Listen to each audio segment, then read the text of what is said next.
Assalamualaikum. So here I am making fourth part of the chapter 3 Indian Constitution. Salient features of our Constitution. Democratic rule. अब हमारे जो constitution के features है उसमें से पहला है डेमोक्रेटिक रूल, यानी कि लोकशाही जो है उसका रूल चलता है। India has adopted the democratic system of government. हमारी गवर्नमेंट जो है वो लोकशाही है, डेमोक्रेटिक है। General elections are held in our country every 5 years। General elections होते हैं हमारी कंट्री में 5 साल में, हर 5 साल में। Citizens above the age of 18 are eligible to cast their vote. 18 साल या उससे ऊपर के जो भी नागरिक हैं वो अपना वोट दे सकते हैं। We can not imagine democracy without elections.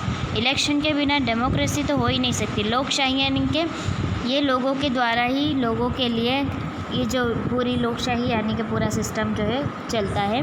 तो अगर लोगों का अंदर इन्वॉल्वमेंट ही ना हो तो वो फिर क्या मतलब की लोकशाही होगी, ठीक है। इसलिए वोटिंग तो ज़रूरी है, वरना वो तो फिर डिक्टेटरशिप हो जाएगी या तानाशाही हो जाएगी, ठीक है। हमारे यहाँ राजाशाही नहीं चल रही है, लोकशाही है। और लोकशाही है यानी कि लोगों की उसके अंदर इन्वॉल्वमेंट होना ज़रूरी है। People all over the country play their role in electing their representatives. पूरी कंट्री में ज़्यादातर सभी लोग जो है इलेक्शन में पार्ट लेते हैं और उनको जिसको पसंद होता है उसे वोट देते हैं। Any voter of the country can contest an election irrespective of his और her religion, caste, class or gender. कोई भी कंट्री का जो भी होता है कॉन्टेस्ट में आ सकता है, इलेक्शन का रिप्रेजेंटेटिव बन सकता है। उसको किसी भी जात पात का भेदभाव नहीं किया जाता, उसके साथ कोई भी जात पात का भेदभाव नहीं किया जाता, ना ही किसी वर्ग, क्लास या फिर किसी जेंडर कि भाई स्त्री है पुरुष है, कोई भी तरह का फ़र्क नहीं किया जाता। कोई भी इलेक्शन में रिस्पेक्टिव कोई भी रिप्रेजेंटेटिव बन सकता है और इनमें इस तरह की कोई भी जात का फ़र्क नहीं किया जाता। और इवन जब आप वोटिंग करते हो तब भी इस तरह का कोई भी फ़र्क नहीं देखना चाहिए। The elected representatives rule for 5 years। और जिसकी पार्टी जो जीत जाती है, ठीक है, जो भी रिप्रेजेंटेटिव जीत जाते हैं तो फिर वो 5 साल तक रूल करते हैं। Every citizen enjoys the freedom to follow religion of his और her choice as well as freedom of speech, expression and thoughts. हर सिटीज़न यानी कि हर नागरिक जो है अपनी आज़ादी है, अपनी जो आज़ादी है, किस चीज़ की आज़ादी, हम जिसे चाहे उस रिलीजन को मान सकते हैं, जैसे चाहे अपनी स्पीच, अपना जो एक्सप्रेशन है, अपने जो सोचने की एक आज़ादी है, ठीक है। सबको एक फ्रीडम ऑफ थॉट है, फ्रीडम ऑफ एक्सप्रेशन है। किसी को भी ऐसा नहीं कि भाई कुछ भी बोला और जेल में डाल दिया, वैसा वाला हिसाब यहाँ पे नहीं होता है। लोकशाही में ऐसा नहीं होता। सबको अपना अपना सोच एक्सप्रेस करने की, अपनी बात कहने का सबको मौका दिया जाता है और किसी को भी जो है राजाशाही नहीं चलाई जा सकती अगर लोकशाही है तो। Next point secularism. सेक्युलरिज्म यानी कि बिन सांप्रदायिक जो होते हैं, यानी कि ऐसा ज़रूरी नहीं है कि इंडिया है तो सिर्फ़ एक ही धर्म के लोग इंडिया में रह सकते हैं, सिर्फ हिंदू रह सकते हैं या सिर्फ मुस्लिम रह सकते हैं, ऐसा नहीं है। यहाँ पे सारे धर्म के लोग आपको देखने को मिलेगा। ये हमारा जो नेशन है वो सेक्युलर है। सेक्युलर यानी कि जो सिर्फ एक रिलीजन वाला नहीं है, जिसके अंदर कोई भी अपनी मर्ज़ी का रिलीजन चूज़ करके उसको फॉलो कर सकता है। A secular nation means that the government does not conform to the norms of any particular religion in system of governance.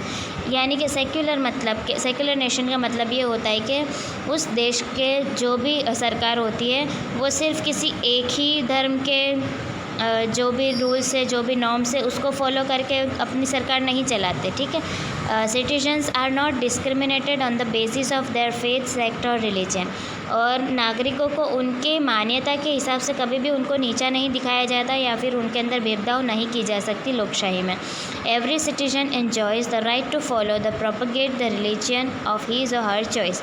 हर किसी को अपनी पसंद का रिलीजन चूज़ करने का और उसको फॉलो करने का अधिकार है, ठीक है। तो ये सारे अधिकार जो है हम हमारी मर्ज़ी का सोच सकते हैं, हमारी मर्ज़ी जो हो यानी इसका ये मतलब नहीं कि फिर हम कुछ भी ऐसा बोले कि जिससे कि किसी का दिल दुखे या फिर किसी को तकलीफ़ हो या किसी को नीचा दिखाए।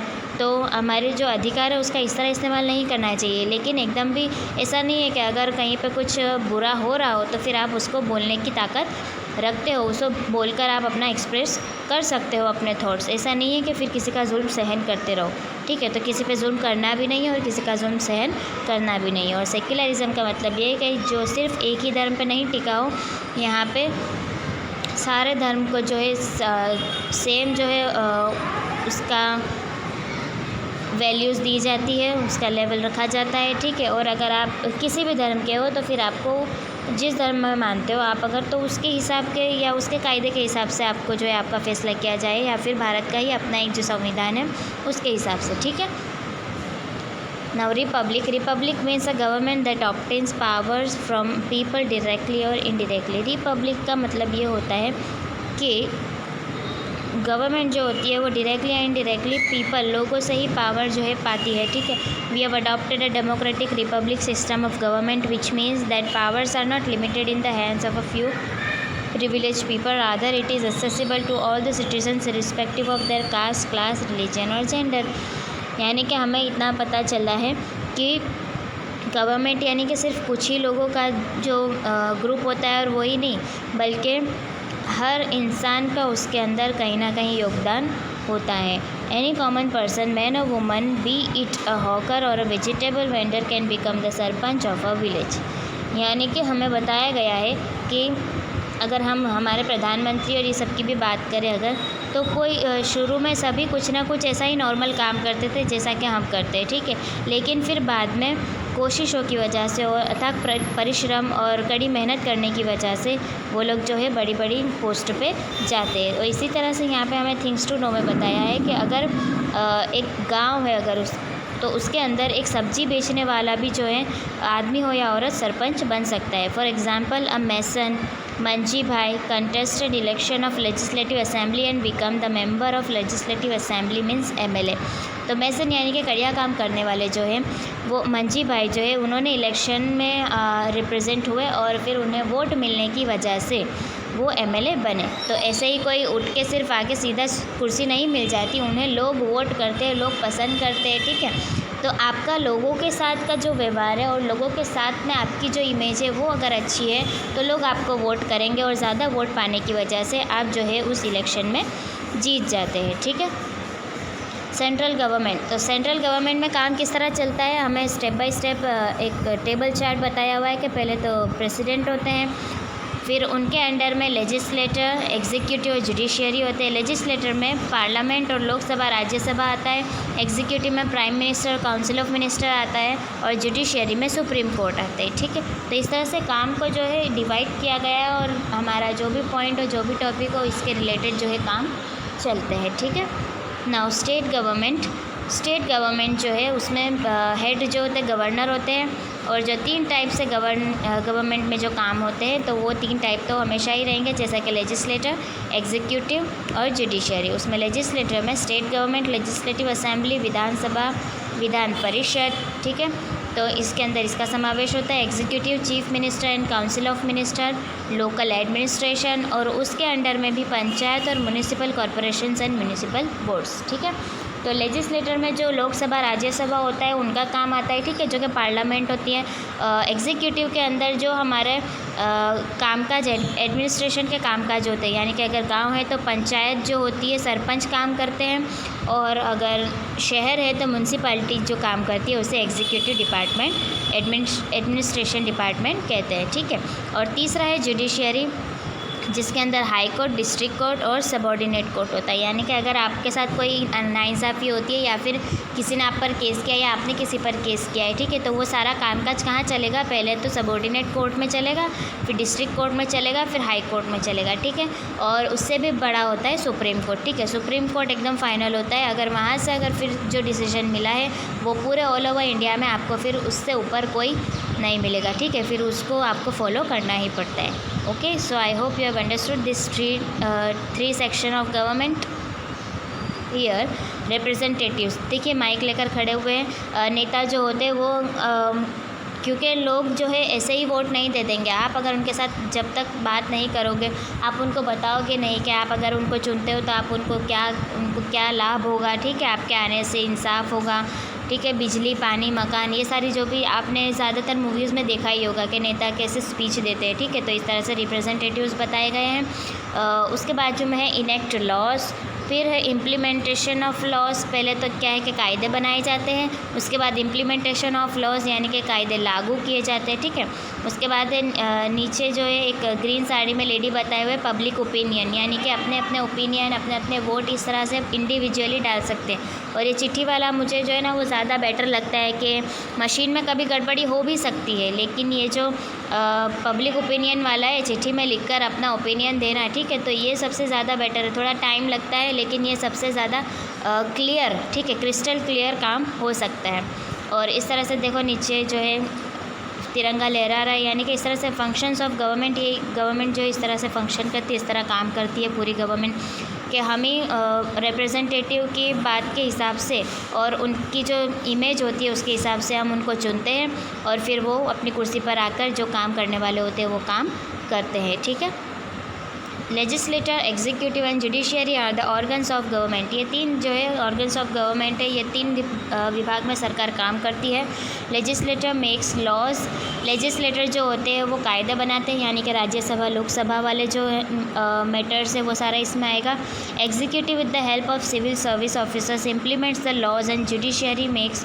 तो एग्जीक्यूटिव यानी कि सिविल सर्विस ऑफिसर्स जो होते हैं, अगर गांव है तो सरपंच पंचायत के द्वारा सारे कायदे कानून जो है वो लागू किए जाएंगे जो लेजिस्लेटर में बनाए गए, यानी कि लोकसभा राज्यसभा में जो भी कायदे बनाए गए हैं वो सारा एग्जीक्यूटिव कमेटी के द्वारा, गांव होगा तो पंचायत के द्वारा और शहर होगा तो म्यूनसिपैलिटी के द्वारा सारे कायदे जो है अमल में लाए जाएंगे। उसके बाद है judiciary makes people follow the law and does the work of providing justice.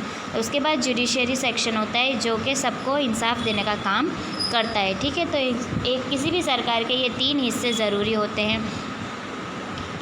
Now, federal state. India is a federal state. There is a distribution of subjects on which the central or the state governments can frame laws. There are three such lists: union list, state list, and the concurrent list. Laws framed by the central government are applicable to the entire nation. तो इस तरह से जो है state wise भी अलग अलग government हो सकती है, ठीक है। जैसा कि पूरे इंडिया के जो प्रधानमंत्री है वो तो हमारे श्री नरेंद्र मोदी है ही, लेकिन अगर सिर्फ गुजरात का कामकाज देखना हो तो हम श्री विजय रूपाणी के उन्होंने जो भी डिसीजन दिए होते हैं फिर हम उनको फॉलो करते हैं, ठीक है। तो स्टेट वाइज अलग गवर्नमेंट होती है और अगर जो सेंट्रल गवर्नमेंट के द्वारा कुछ कायदे कानून दिए गए हैं, फ्रेम बनाए गए हैं, तो फिर वो पूरे नेशन में एप्लीकेबल होगा, यानी कि लागू पड़ेगा। फिर उसको कोई भी राज्य जो होगा वो मना नहीं कर पाएगा, ठीक है। तो यहाँ पे हमने दो तरह की गवर्नमेंट भी देखी, स्टेट गवर्नमेंट और central government. Now here fundamental rights of Indian citizens are provided by the constitution of India. हमारे कुछ अधिकार है और हमें कुछ फ़र्ज़ दिए गए हैं। That was adopted on the 26th November in the year 1949 but was put in use on the 26 जनवरी 1950। तो सारे जो है 26 नवंबर 1949 के दिन जो है ये सारा फाइनल हो चुका था, लेकिन इसको इस्तेमाल में लाया गया 26 जनवरी के दिन। The fundamental rights of Indian citizens guarantee that the residents of the land can lead a peaceful life as long as they inhabit the country. तो इंडियन सिटीजन्स जो है हमारे सब नागरिक को, इंडिया के जितने भी रहने वाले नागरिक हैं सबको ये गारंटी दी जाती है और इतने तो अधिकार दिए गए हैं कि वो अपनी ज़मीन पर शांतिपूर्वक जो है अपनी ज़िंदगी बिता सके जब तक कि वो इस कंट्री में है। The individual fundamental rights of Indian citizens are most of the time similar in all the democratic countries. और जो अधिकार हमें इस कंट्री से दिए गए हैं वो ज़्यादातर हर कंट्री में सेम ही आपको मिलेंगे। जैसा कि the individual fundamental rights to Indian citizens include the following. हमें कौन से अधिकार दिए गए हैं वो हम देखेंगे। इक्वालिटी बिफोर द लॉ, कायदे के सामने हर कोई एक बराबर होगा। अमीर गरीब, ऊंचा नीचा, काला गोरा, हिंदू मुस्लिम, ऐसा कोई भी फ़र्क नहीं किया जाता। कायदे के सामने सभी एक बराबर होते हैं। सेकंड, फ्रीडम ऑफ रिलीजन, हमें हमारे पसंद का धर्म स्वीकार करने का और उसको फॉलो करने का अधिकार है। Third number, freedom of association and peaceful assembly, assembly, association जो भी हम करना चाहते हैं, अगर हिंदू है तो अपने धर्म के फॉलो करके उसके हिसाब का त्यौहार या जो भी है मना सकता है। मुस्लिम है तो उसके हिसाब का कर सकता है, ठीक है। Freedom of speech and expression, हमारी जो भी सोच है हम उसको एक्सप्रेस कर सकते हैं, हमारी जो भी बात है हम उसको बोल सकते हैं। ये नहीं कि कुछ बोला, अगर गवर्नमेंट के ख़िलाफ़ भी कुछ बोला तो उसे जेल में नहीं डाल देना चाहिए, ठीक है। तो तभी तो वो फ्रीडम कहलाएगी। Now last part, right to constitution remedies for the protection of civil rights. Civil rights के लिए कॉन्स्टिट्यूशन रेमेडीज़ यानी कि उपचारात्मक कार्य किए जाते हैं। कभी अगर कायदे को कोई गलत इस्तेमाल करता है, ठीक है, या फिर उसके अधिकार जो है उसको प्राप्त नहीं होते, तो फिर उसका प्रोटेक्शन के लिए जुडिशरी सिस्टम जो है वो स्टेप्स उठाएगा, ठीक है। तो इस तरह के हमें कुछ अधिकार दिए गए हैं जिससे कि हम हमारी कंट्री में सुख चैन से ज़िंदगी बिता सकें। I hope you have understood the constitution of India. अब यहाँ पे कुछ थॉट है जो मैं आपके साथ शेयर करूँगी। भारतीय संविधान की एक महत्वपूर्ण विशेषता ये भी है कि इस संविधान को भारत की जनता ने बनाया है और इसमें अंतिम शक्ति जनता को प्रदान की गई है। तो हमारे संविधान में ये एक विशेषता है, जैसा कि मैंने आपको बताया कि डेमोक्रेसी यानी कि लोकशाही है। यहाँ पे इंसानों को ध्यान में रखते हुए, ना कोई पार्टी को, ना कोई जगह को, ना कोई ज़मीन को, नहीं, बस इंसान को जो है सेंटर में रख के ये पूरा कॉन्स्टिट्यूशन बनाया गया है।